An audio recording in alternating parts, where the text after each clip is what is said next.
여러분, 인생에서 가장 두려운 순간은 언제였나요? 중요한 선택을 해야 할 때, 그 선택이 잘못되었을 때, 어떤 결과가 있었는지 기억나시나요? 그 선택을 잘못하면 관계가 끝날 수도 있고 사람들은 멀어질 수도 있습니다. 그러나 오늘 우리는 이 두려움을 덜어낼 방법을 찾으려고 합니다. 바로 적도 내 편으로 만드는 방법이죠. 오늘 이야기를 통해 우리가 어떻게 갈등을 겪는 사람들과도 관계를 깊고 따뜻하게 만들 수 있을지 함께 알아보겠습니다. 오늘의 이야기가 여러분의 인생의 작은 변화의 시작이 되길 바랍니다. 우리가 일상에서 마주하는 많은 인간관계에서 적은 꼭 싸워야 하는 상대일까요? 아니면 내 편으로 바꿀 수 있는 상대일까요? 사람과의 관계에서 중요한 것은 우리가 어떻게 행동하느냐입니다. 적도 내 편으로 만들 수 있는 방법을 이야기하고자 합니다. 먼저 이야기할 첫 번째 행동은 경청하기입니다. 경청하기는 단순히 상대방의 말을 듣는 것을 넘어서 그들의 생각과 감정을 진심으로 이해하려고 노력하는 태도입니다. 우리가 경청을 할 때 상대방은 자신이 중요하게 여겨진다고 느끼며 이로 인해 마음의 문을 여는 기회를 제공합니다. 경청은 타인과의 관계에서 신뢰를 쌓을 수 있는 중요한 첫걸음입니다. 예를 들어 어떤 친구가 힘든 상황에 처해 있을 때 그 친구의 말을 진지하게 경청하고 그들의 감정을 공감하는 것은 그 친구에게 큰 위로가 될 수 있습니다. 이때 경청은 단순한 말이 아니라 그 친구와의 관계에서 신뢰를 구축하는 중요한 도구가 됩니다. 철학적으로도 경청은 중요한 의미를 지닙니다. 예를 들어 소크라테스는 대화와 토론을 통해 진리를 찾으려 했습니다. 그는 사람들이 서로의 의견을 경청하고 그 속에서 진정한 의미를 발견하는 과정을 중요하게 생각했습니다. 경청은 사람들 간의 갈등을 줄이고 이해의 폭을 넓히는 강력한 도구입니다. 몇 년 전 한 작은 회사에서 일어난 이야기입니다. 그 회사의 마케팅 팀장은 언제나 직설적인 화법으로 직원들에게 업무를 지시했습니다. 그리고 팀원들 사이에서는 점점 불만이 쌓여갔죠. 하지만 누구도 직접적으로 그 팀장에게 문제를 제기하지 못했습니다. 어느 날 팀원 중 한 명이 용기를 내어 팀장과의 면담을 요청했습니다. 그 면담 자리에서 팀원은 팀장의 말을 끊지 않고 그가 왜 그런 방식으로 업무를 지시하는지 들어보았습니다. 놀랍게도 팀장은 자신의 방식에 대해 깊은 고민을 하고 있었고 팀원들이 자신의 진심을 알아주지 않는다는 불만을 가지고 있었습니다. 팀원은 그 자리에서 팀장의 말을 끝까지 듣고 이렇게 대답했습니다. 팀장님, 그동안 힘드셨겠어요. 하지만 팀원들도 조금 다른 방식으로 이야기를 들어주셨으면 해요. 그 대화 이후 팀장과 팀원들은 서로를 이해하기 시작했고 업무 방식에도 큰 변화가 생겼습니다. 경청의 힘은 이렇게 작은 갈등을 해소하는 데 큰 역할을 합니다. 법륜스님은 경청에 대해 가장 큰 공감이다라고 이야기했습니다. 사람들은 상대방을 이해하기보다 자신의 말을 들려주고 싶어 합니다.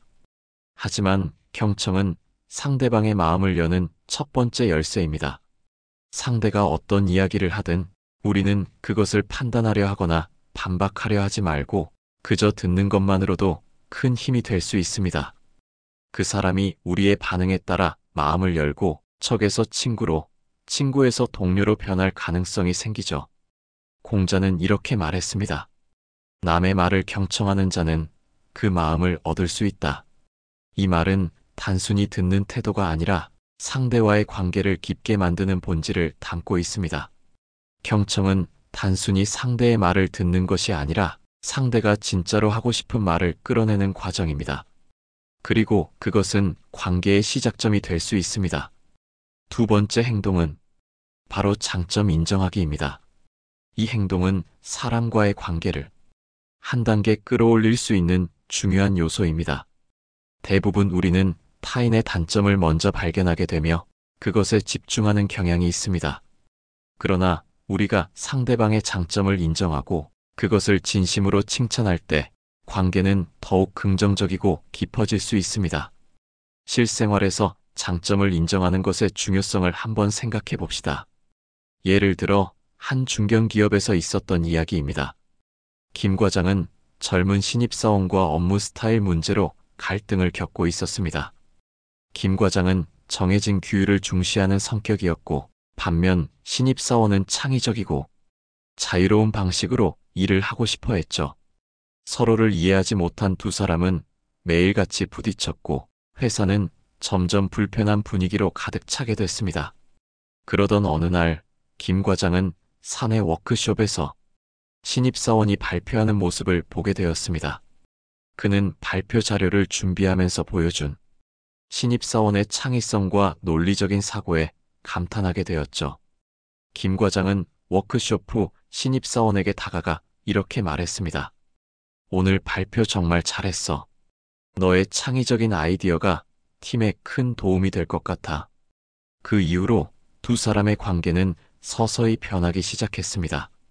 김 과장은 신입사원의 장점을 인정하며 자신의 방식에 유연함을 더하려 노력했고, 신입사원 역시 김 과장을 존중하며 더 나은 협력 관계를 구축했습니다. 작은 인정의 말이 두 사람 사이의 벽을 허물었던 겁니다. 법륜스님은 인간관계에서 중요한 점은 존중이라고 강조합니다. 그는 사람들의 장점과 좋은 점을 보는 것이 관계의 핵심이라고 말합니다. 우리가 상대방을 인정하고 그들의 장점을 칭찬할 때 그 사람은 우리가 내 편이라는 느낌을 받게 됩니다. 원효대사는 화쟁 사상을 통해 서로 다른 입장과 관점을 융합해 조화를 이루는 지혜를 강조했습니다. 그가 강조한 핵심은 차이를 넘어 공통점을 발견하려는 노력이었죠. 우리가 누군가와 갈등을 겪을 때 그 사람의 단점 대신 장점을 찾으려는 태도는 화쟁의 실천적 방식이라 할 수 있습니다. 이는 단순히 갈등을 피하는 것이 아니라 서로의 관계를 긍정적으로 발전시키는 방법이 됩니다. 법정 스님은 이런 말씀을 남긴 적이 있습니다. 누군가를 인정한다는 것은 그의 존재를 사랑한다는 것과 같다. 이 말처럼 상대방의 장점을 인정하는 것은 그 사람의 가치를 있는 그대로 받아들이는 태도에서 출발합니다. 많은 경우 우리는 사람을 평가하거나 단점을 부각하기에 바쁩니다. 하지만 상대방의 장점을 발견하고 그것을 진심으로 인정하는 태도는 그들의 마음을 열고 관계를 긍정적으로 변화시키는 열쇠가 됩니다. 세 번째 행동은 감사 표현하기입니다. 감사의 표현은 인간관계를 더욱 따뜻하고 깊이 있게 만들어주는, 하지만 의외로 잘 실천되지 않는 중요한 기술입니다. 감사의 마음을 표현하면 상대방은 자신이 인정받고 있다는 느낌을 받게 되고 관계는 한층 더 끈끈해질 수 있습니다. 당신이 마지막으로 누군가에게 진심으로 고맙다고 말한 적이 언제인가요? 예를 들어 몇 년 전 한 대학 강사가 있었어요. 그는 강의실에서 항상 냉정하고 단호한 모습으로 학생들을 대했죠. 학생들은 그를 엄격한 사람이라 여겨 거리감을 느끼고 있었습니다. 어느 날 그 강사는 한 학생으로부터 편지 한 통을 받게 되었습니다. 편지 속에는 이런 내용이 적혀 있었습니다.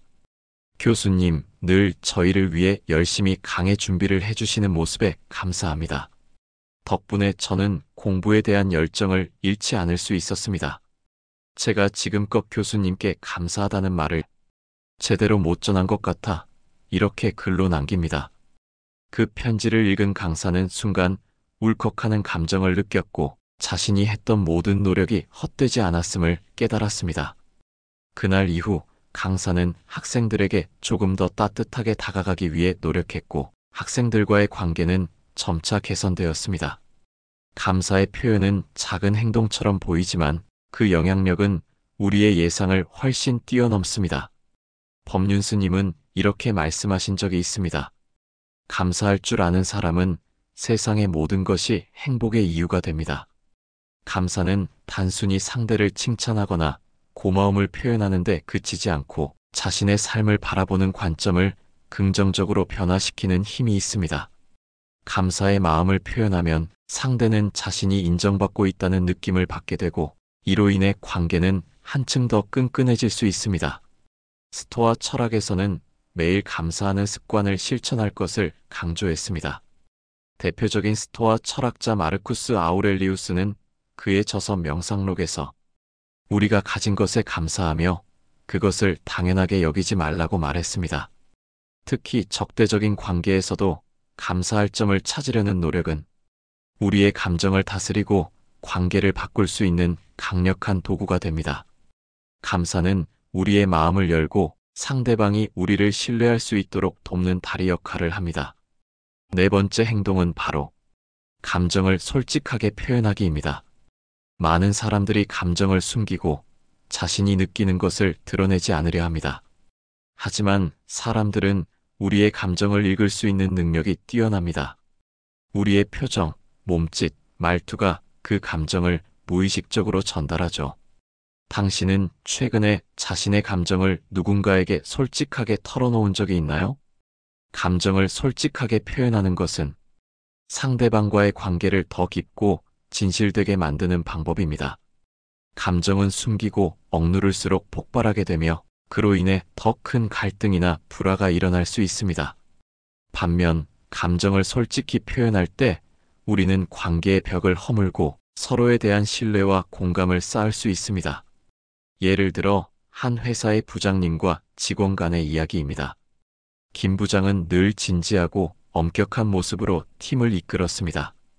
그러나 팀원들은 부장님의 차가운 태도에 점점 불편함을 느끼고 있었습니다.